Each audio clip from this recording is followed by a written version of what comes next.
Hugue Blanco, la fuga milagrosa. Marta trataba de actuar con normalidad en el trabajo mientras se encontraba con el corazón en vilo. Habían sido días de tumulto, todo el mundo decía que la Magnífica había ganado. Aún así, el vil extranjero actuó de manera vil. No quiso entregar por las buenas ni pacíficamente el poder por el que llevaba años persiguiendo, asesinando y secuestrando por mantener. La Magnífica, dando una demostración única de valentía, había hecho acto de presencia en una concentración de una plaza de la capital de aquel país vigilado 24 horas todos los días de la semana. Qué valiente tenía que ser aquella mujer para atreverse a tanto, pensaba Marta con admiración. Hace un par de años, cuando no estaba al frente del proceso, la líder dijo que no había que votar porque en tiranía no se votaba. Pero ahora que ella estaba sentada detrás del volante, sí. ¿Por qué? Era la pregunta que Marta se había hecho y con la que los detractores de la espléndida la atacaban de manera cruel. La respuesta que dio la líder hizo que Marta se estremeciera de fervor y admiración. Ahora es diferente porque somos diferentes.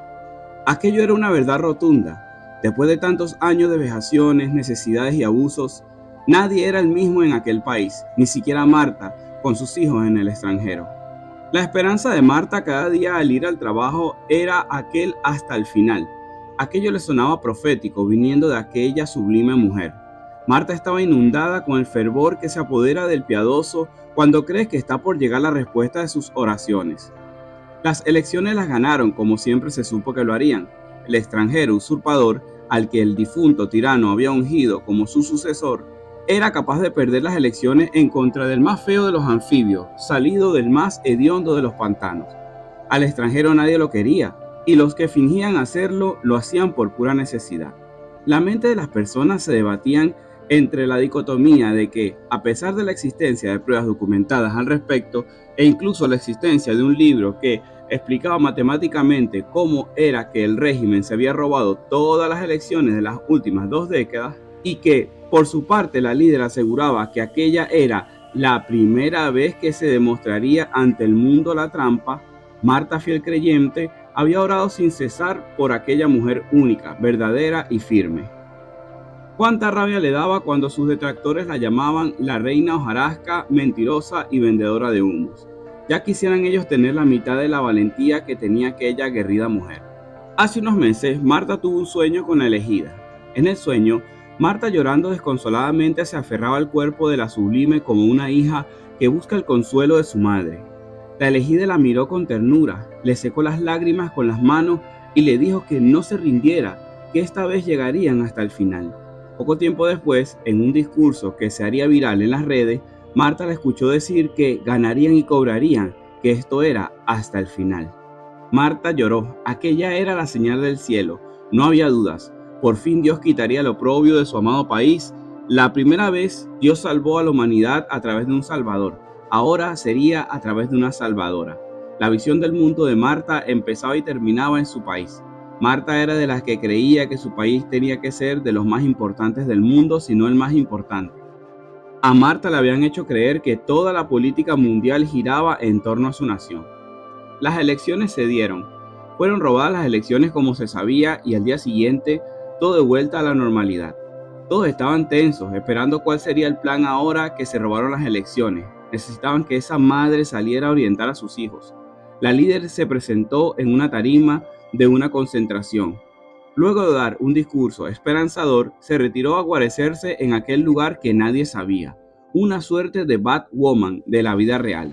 Quizás era que Dios la hacía invisible y no permitía que le pusieran un dedo encima a aquellos demonios. De repente comenzó a correr por las redes una noticia viral de última hora. Alerta mundial. Habían detenido a la Libertadora. Circulaba un video en el que se podía apreciar cómo policías habían arrestado a la líder. Luego de eso, nadie sabía dónde estaba. Marta sintió un horrendo vacío. Su fe vaciló un poco. No podía ser real. ¿Cómo era posible que aquellos agentes del mal pudieran posar sus impías manos sobre la elegida? Marta estuvo a punto de arrodillarse a mitad del salón del restaurante en el que trabajaba, alzar las manos al cielo y pedir a gritos a Dios que la protegiera, que la cuidara, que Dios más que nadie tenía que entender que de esa mujer única dependía el futuro de Marta y de millones más. Transcurrieron 45 largos minutos antes de que apareciera la elegida con su aura de mística divinidad. En un video que corrió como pólvora por las redes sociales, se habían dado comunicados internacionales, amenazas, rumores, histeria y tensión. Apareció sentadita, cubierta con una prenda parecida al suéter del infame video, aquel en el que el presidente, don Nadie, vamos bien, fue grabado en secreto negociando con el patrón. Aunque sus aliados sean los mismos, aunque los de su entorno sean los mismos, e incluso el suéter parecía el mismo, ella no era la misma. Aquella sonrisa que le confería a los ojos de Marta un nivel superior, la sonrisa de la que sabe que el jaque ya está cantado y se viene, la sonrisa de una mujer que controla todo lo que sucede haciendo parecer que todo es improvisado. La líder dijo que estaba bien, que estaba segura. Luego de aquel corto video en las redes echaron todas las hojas secas a los hornos y la fábrica de humo empezó a su máxima capacidad. Comenzaron a hablar de un fulano bolsito azul. ¿Cuál bolso azul? Marta no había visto ningún bolso azul, pero en las redes hablaban de una imagen de un bolso azul y sus posibles significados. Todo lo que sabía Marta y en lo que descansaba su fe era en la tranquilidad de saber que aquella mujer divina no hacía nada al azar. Aquella era una experta en el ajedrez de la política. El internet estaba vuelto un caos de opiniones y teorías acerca del plan. Marta ardía en ira leyendo a los periodistas que la atacaban, periodistas que exigían que dijera cuál sería el plan a continuación. Marta estaba de acuerdo con los que aseguraban que en la guerra la estrategia no se revela, que ella tenía un plan, que no lo había dicho porque era un plan secreto. Esto es hasta el final, pensó Marta, que agradecía al cielo por haberles obsequiado una salomónica líder como aquella. Un cielo despejado y el clima templado, pero Gustavo acalorado dentro del uniforme oficial. Se encontraba en la capital. Gustavo Torres miraba el reloj mientras se preparaba para hacer frente a cualquier contingencia que se presentara.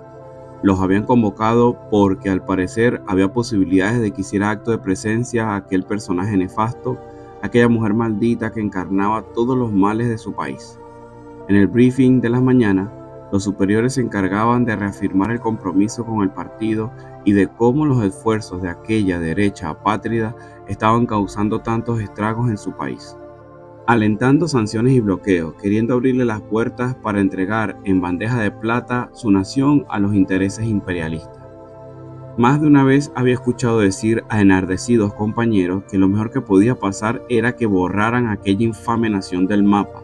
Gustavo no estaba de acuerdo con aquello porque si bien es cierto que estaba dispuesto a defender su país contra los intereses imperialistas de los yanquis, también era cierto que Gustavo amaba la MLB, la NBA, la NHL, la literatura, el cine, la ciencia, la música y la tecnología de aquella nación.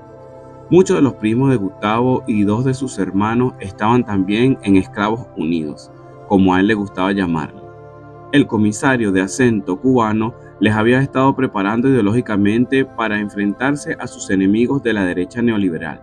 Al menos al cubano se le entendía mejor que al ruso. Gustavo creía a pie juntilla todo lo que desde la cúpula del partido se decía. Estaba en desacuerdo y altercaba con algunos compañeros que sin entender la revolución cometían actos de abuso de poder y otras cosas con peores nombres. Él no caía en el hecho de que no les importara la credibilidad y la idoneidad de su causa, la causa de la patria y la justicia.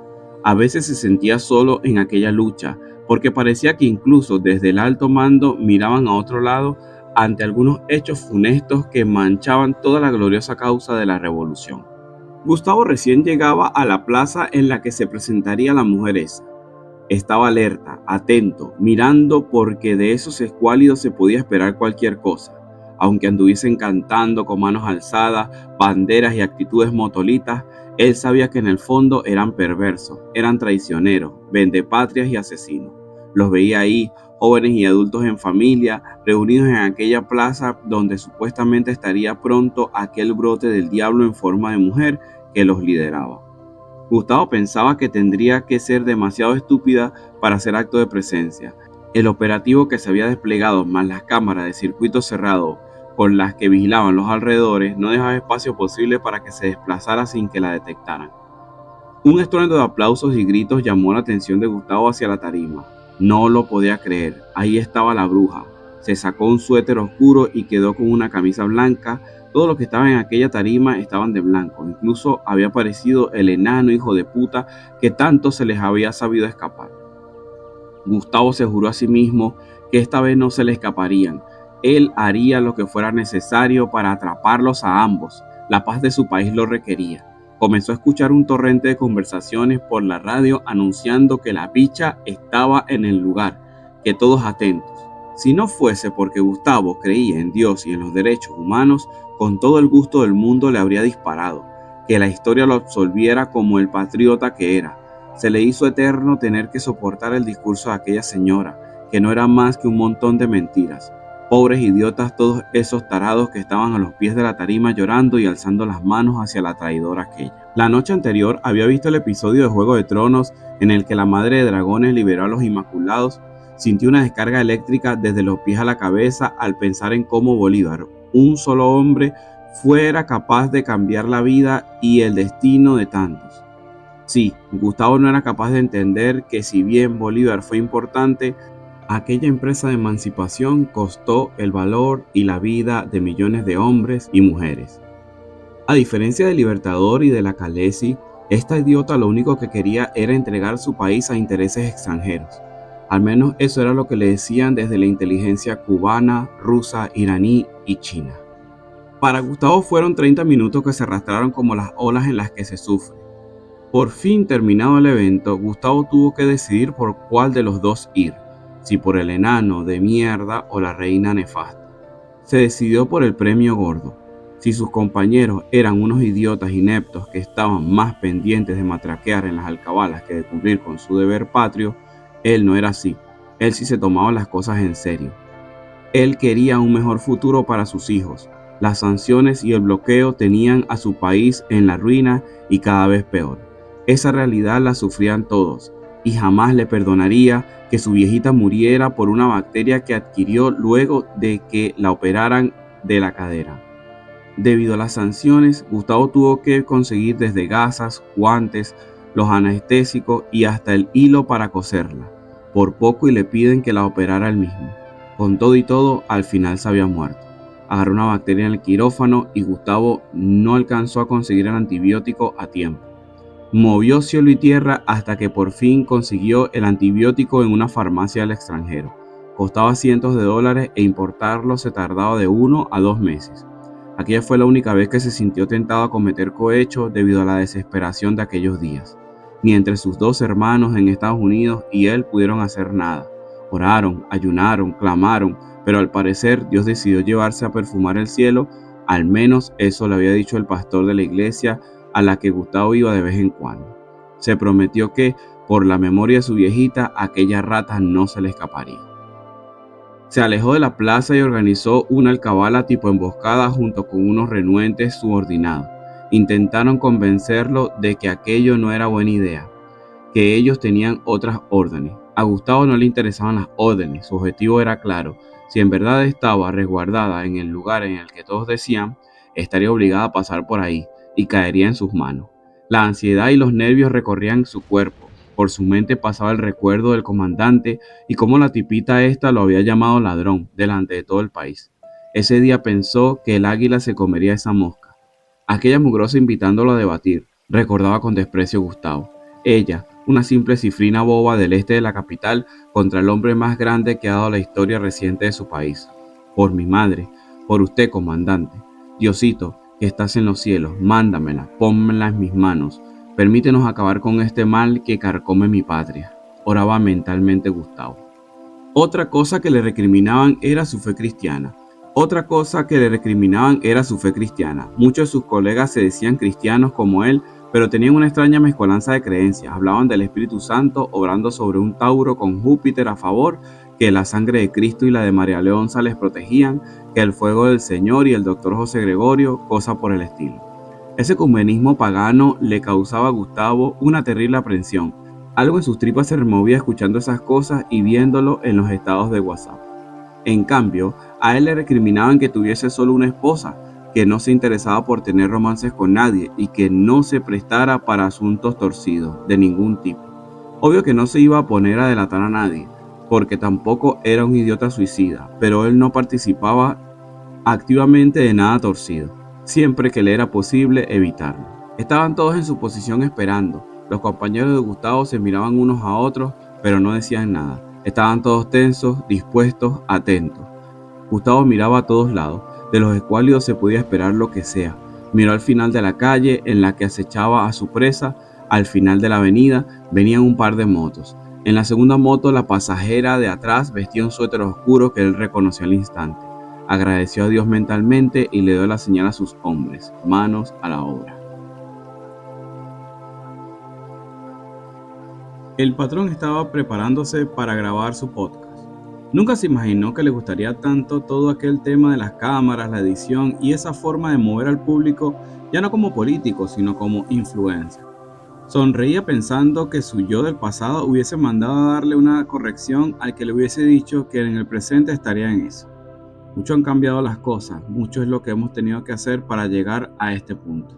Meditaba mientras se sobaba los nudillos de la mano derecha. Aquel era un gesto involuntario que casi se le había vuelto un tic. Estaba dando órdenes acerca de qué hacer y de cómo, cuando se le acercó uno de sus hombres de confianza con cara de circunstancia. Maldita sea, ¿qué habrá pasado? Se preguntaba. Señor, disculpe, sé que está ocupado, pero es importante. A pesar de la interrupción, el tono titubeante, la mirada de sumisión y el miedo le resultaban placenteros al patrón. Incluso a veces pensaba que le parecía más delicioso que la mirada dispuesta de una mujer hermosa. Está bien, dame acá, dijo quitándole el teléfono de la mano y esforzándose por mantener duro el gesto y fría la mirada. ¿Aló? ¿Quién habla?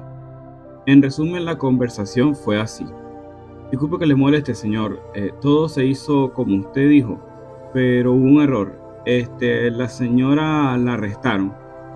El interlocutor susurraba con precaución al otro lado de la línea. ¿A quién arrestaron? No podían esperar que él supiera de quién era la que se referían. Eran muchas las mujeres en la lista. Usted sabe, dudaba. La sayona. La voz titubeaba. El patrón se alejó el teléfono de la cara y lo miró como si a través de la pantalla pudiera ver la enorme estupidez del que le hablaba.